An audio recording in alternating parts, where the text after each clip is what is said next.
şüşə gözündən yaşayan, ərini başqa qadınla görən, doğuş sancılarını səhnəyə çıxan məşhur aktrisadan sizə danışacağım. Söhbət o olmasın bu olsunun sənəmi olan xalq artisti Barat Şeçinskadan gedir. Qoca kəslər sənə 15 yaş olan qız nə gərək, bəs qorxmursan. Barat Şeçinska 1914-cü ildə Şuşada anadan olub. İlk təhsilini Şuşada alıb. Sonra ailəsi ilə birlikdə Gəncəyə köçüb. 13 yaşında teatr dərnəyinə qatılıb. İlk dəfə rejissor Mir İbrahim Həmzəyev ilə ailə həyatı qurur.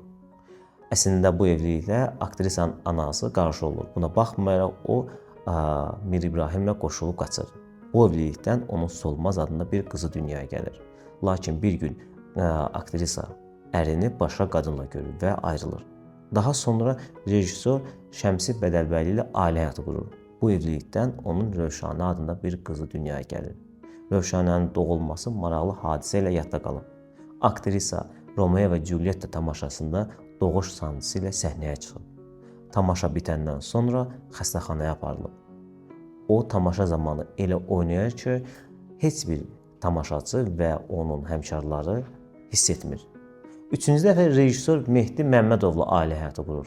Bu evlilikdə məşhur aktyor Elçin Məmmədov dünyaya gəlir. Sonradan bu ailədə xəyanət səbəbindən dağılıb.